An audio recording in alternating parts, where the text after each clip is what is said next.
90s கிட்ஸோட ambassador, 2K கிட்ஸுக்கு ஒரு mentor அப்படின்னு சொல்லலாம்.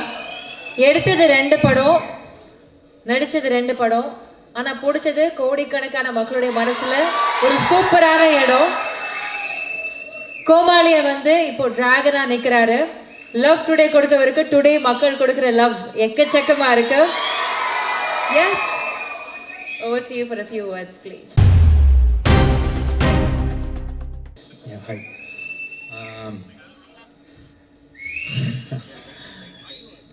கிட்டத்தட்ட இதுதான் இப்போ எண்ட் ஆஃப் ட்ராகனோட ஜேர்னி மாதிரி ஃபீல் ஆகுது.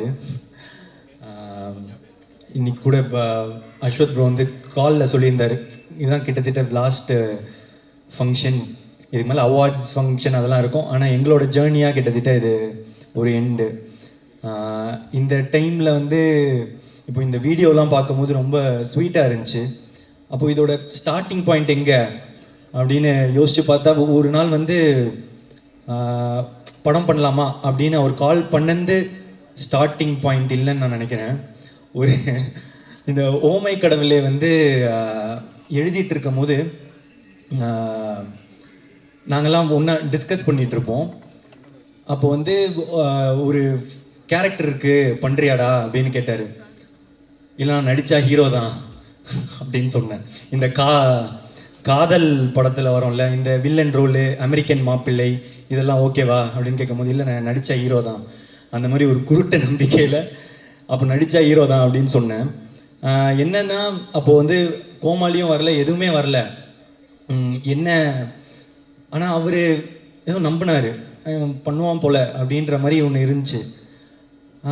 அதுக்கப்புறம் வந்து ஒரு கோமாளி நடந்துச்சு. அதுக்கப்புறம் லவ் டுடே எடுத்து முடிச்சுட்டு காமிச்ச போது அவருக்கு பிடிச்சிருந்துச்சு.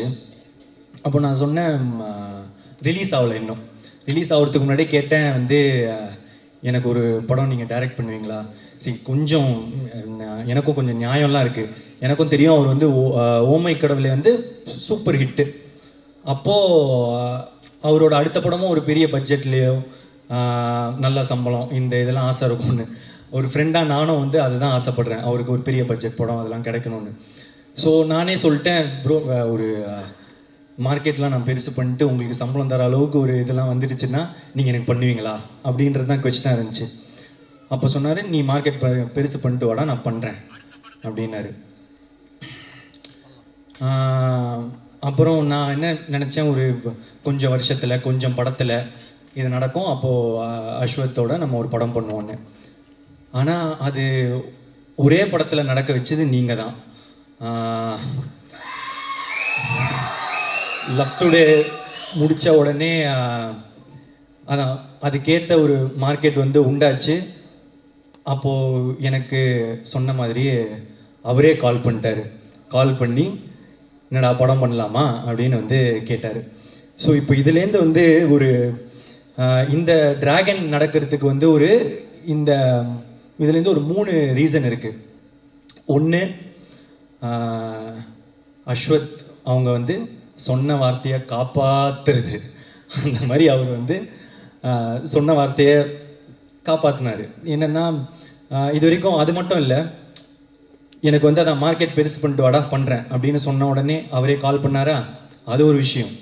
அடுத்த விஷயம், உனக்கு ஒரு நல்ல படம் பண்ணுறேன் அப்படின்னு சொன்னார், பண்ணார். 3வது விஷயம், உண்மையாக சொன்னார், 100 days படம் ஓடண்டா, நான் அந்த மாதிரி ஒரு படம் பண்ணுறேன்னு. ஸோ சொன்ன வார்த்தையை காப்பாற்றின அஸ்வத்துக்கு தேங்க்ஸ். ஸோ அதனால தான் இந்த ரீசன், இந்த படம் டிராகன் நடந்ததுக்கு ரீசன். இன்னொரு 2வது ரீசன் வந்து, அன்றைக்கி ஒரு வச்சனில் ஒரு குருட்டு நம்பிக்கை, நடிச்சா ஹீரோ தான் அப்படின்னு. அதுக்கு ஒரு லாஜிக்கே இல்லை. நினச்சி பார்த்தா இப்போ எப்படி அப்படின்னு நினச்சி தெரியல, அது ஏதோ நடந்துருச்சு. 3வது வந்து நீங்கள் கொடுத்த அந்த வெற்றி, லவ் டுடேவோட வெற்றி, அந்த வெற்றினால் மட்டுமே இந்த படம் சீக்கிரமாக நடந்துச்சு. அதுக்கப்புறம் முக்கியமாக வந்து ஏஜிஎஸ். ஆமாம், எங்களுக்கு இது வந்து எங்களோட 2வது 100th day ஃபங்க்ஷன். அப்போ இதுலேருந்து எங்கள் ஜேர்னி எவ்வளோ பெருசாக இருந்திருக்கும், எங்களுக்குள்ள என்ன ரிலேஷன்ஷிப் இருக்கும் அப்படின்றது இப்போ நாங்கள் ஃபீல் பண்ணுறதை தாண்டி உங்களுக்குமே ஃபீல் பண்ண ஆரம்பிச்சிருப்பீங்க. ஏன்னா நான் வந்து இந்த லவ் டுடே பண்ணும் போது இன்னொரு படமோ பண்ணுறோம் அப்படின்னு தான் பேசணும்.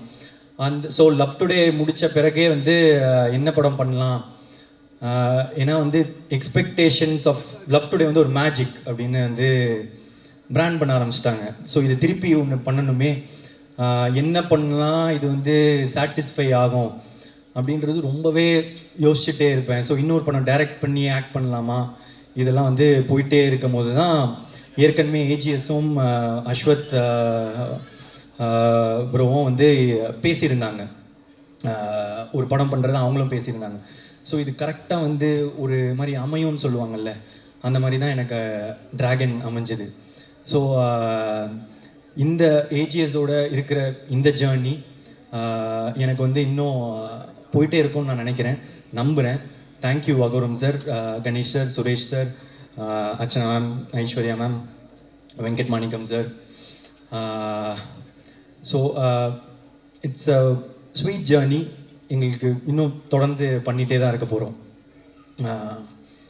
அதை தாண்டி இது வந்து என்னோட 3வது 100 டே ஃபங்க்ஷன். ஸோ கோமாளி, லவ் டுடே, அதுக்கப்புறம் டிராகன், ஹேட்ரிக். ஸோ இந்த படம் டிராகன் வந்து ரொம்ப இம்பார்ட்டண்ட் இந்த படத்தோட வெற்றி. ஏன் அப்படின்னா, இப்போ கோமாளி ஹிட் ஆகும்போது வந்து ஒரு படம் ஹிட் ஆகிடுச்சு, எப்பவுமே அந்த 2வது படம்ன்றது ரொம்ப இம்பார்ட்டண்ட்டு டைரக்டராக. இல்லைன்னா ஃபஸ்ட்டு படம் லக்கு மாதிரி ஆகிடும், ஏதோ ஒரு படம் ஓடிடுச்சு அப்படின்ற மாதிரி ஆகிடும். ஸோ அதனால் 2வது படம் ரொம்ப இம்பார்ட்டன்ட் நினச்சேன். ஆனால் அந்த 2வது படமும் எனக்கு ஃபஸ்ட்டு படம் மாதிரி ஆகிடுச்சு, லவ் டுடேனா அதுலேயும் வந்து முத தடவை நடித்ததுனால அது ஃபஸ்ட்டு படம் மாதிரி ஆகிடுச்சு. ஸோ அதுக்கப்புறம் அந்த படம் ஓடிச்சு, வெற்றி. ஸோ அப்போது டைரக்டராக 2 படம் ஓடிச்சு, ஓகே நான் டைரக்ட் பண்ணுவேன். ஆனால் இப்போ ஆக்டராக திரும்ப ஒரு படம் தான் ஹிட்டு, ஏதோ ஒரு படம் ஹிட் ஆகிடுச்சு, இல்லை ஒன் டைம் ஒன்றோ அந்த மாதிரி லக் ஆகிடக்கூடாது அப்படின்றதுக்காக வந்து இப்போ 2வது படம் திருப்பி ஆக்டராக ரொம்ப இம்பார்ட்டண்ட்டு. இன்னொன்று என்னென்னா, சரி நானே டைரக்ட் பண்ணி இவரே டைரக்ட் பண்ணி இவரே எடுத்துட்டாரு, அது பாசிபிள். இன்னொருத்தங்க டைரக்ஷனில் எப்படி நடிப்பாங்க, ஒரு ஆக்டராக தானே இன்னொருத்தர் டைரக்டரில் ஃபுல்லாக நடிக்கணும் அப்படின்றது ரொம்ப இம்பார்ட்டண்ட்டில். ஸோ இதெல்லாம் சேர்ந்து டிராகனில் வந்து விழுது, லவ் டுடேயோட எக்ஸ்பெக்டேஷனும் டிராகனில் வந்து விழுது. ஸோ இந்த படம் வந்து ரொம்ப இம்பார்ட்டண்ட்டாகவே இருந்துச்சு. இதோட வெற்றி இந்த 2வது படமாக எனக்கு ஹிட் ஆனதுக்கு, அதுக்கப்புறம் இப்போது 2 படம் டைரக்டராக 2 படம் ஆக்டராக எனக்கு ஹிட் ஆனதுக்கு இப்போ முக்கியமான ரீசன் வந்து இப்போது அஸ்வத், ஏஜிஎஸ் அண்ட் அதெல்லாம் தாண்டி ஆடியன்ஸ் நீங்கள் தான். ஆமாம், ஏன் அப்படின்னா இந்த இடம் இப்போது இது ரொம்ப பெரிய இடம் நீங்கள் கொடுத்தது. ஃபஸ்ட்டு படமே எனக்கு வந்து நீங்கள் கூட்டிகிட்டு போய் நிற்க வச்ச உயரமோ இடமோ வந்து ரொம்ப பெருசு. அதை தாண்டி திருப்பி வந்து டிராகனில் வந்து நீங்கள் கொடுத்துருக்குற இந்த இடம் வந்து ரொம்ப பெருசு. இதுக்கு நான் வந்து என்றைக்குமே வந்து உங்களுக்கு நன்றி கடனோடு தான் இருப்பேன்.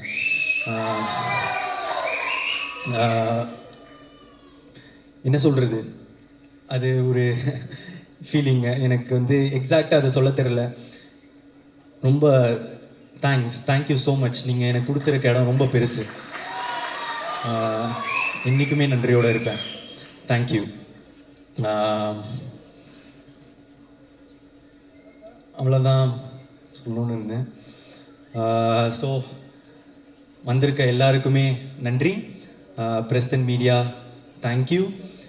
ஆக்சுவலாக நான் வந்து ஒரு பெரிய லிஸ்ட்டு ரெடி பண்ணி வச்சுருந்தேன் எல்லாருக்கும் தேங்க்ஸ் சொல்லலான்னு. ஆனால் இந்த அவார்ட் ஃபங்க்ஷனே வந்து கிட்டத்தட்ட எல்லாரும் பேரும் போனதுனால சொல்ல வேணான்னு நினச்சேன். ஆனால் வந்து ஏதோ எனக்கு தனியாக சொல்லிடணும்னு தோணுச்சு. ஒரே நிமிஷத்தில் அப்படியே ட்ரெயின் மாதிரி ஓடிடுறேன்.